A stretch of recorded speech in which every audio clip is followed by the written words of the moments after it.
Hey guys, what's up? It's 8-Bit here. Today we're going to take a look at Shantae Half-Genie Hero on the Nintendo Switch. Now, this game was previously kickstarted last year and released across all other platforms, and now it's finally on the Nintendo Switch. And I have to say, I'm quite excited. I'm not exactly a big fan of Shantae, but I've always thought the games were really good. And this one, having never played it before, I was quite surprised. First thing right off the bat, the graphics of this game are amazing. I love these cel-shaded graphics that we've been getting in a lot of these independent games. It's a far difference from the retro-style pixel graphics that we've gotten on several games, such as Shovel Knight and even previous entries on Shantae.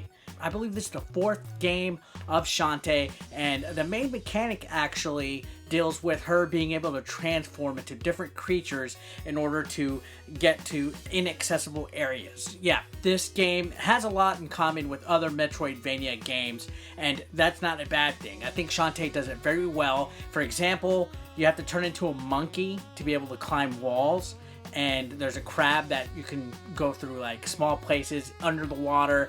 You can even turn into a mermaid later, among other things. Now, just like in previous Shantae games, she does have two main attacks. You're able to whip your purple hair to attack most basic enemies and even some bosses, but later on in the game you do get magical powers that you use the B button with, that you could actually assign and switch on the fly using the ZR and ZL buttons. Overall, as a platforming game, Shantae Half-Genie Hero is just as great as the other Shantae games. It is a little on the short side and it's quirky, but it's not a bad thing. You offer, you know, the normal game plus hardcore mode and another type of mode that gets unlocked after you complete the game. Hardcore mode is for those that want to sink their teeth into something a little bit harder. For me, I found the game just right. It's a perfect game to play on the go with the Nintendo Switch.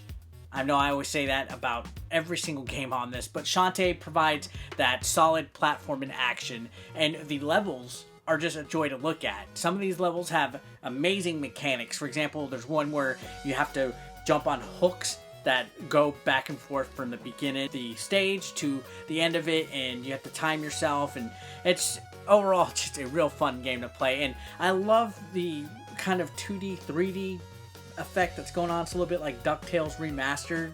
I just enjoyed this game overall. And the soundtrack, oh my goodness, I found myself shaking my ass.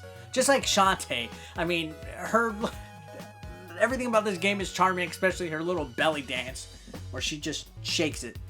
And this game is a little hard. I've died several times, but I really enjoyed so far what I've played. There's a lot of items that you can buy, different power-ups in the item shops. If you get lost, you go to the bathhouse and you get a hint. And yeah, the main Scuttle Town is kind of like the central hub where you find what the missions are by helping people out, and you backtrack using the powers and stuff. So I think it's a good place. If you're not into Shantae, if you've never played before, I think this is a good place to play the series, especially with the Switch needing games at this moment. This is actually one to definitely take a look at. I give Shantae Half-Genie Hero an 8 out of 10. So yeah, guys, thanks a lot for watching. I appreciate you. I'll see you next time.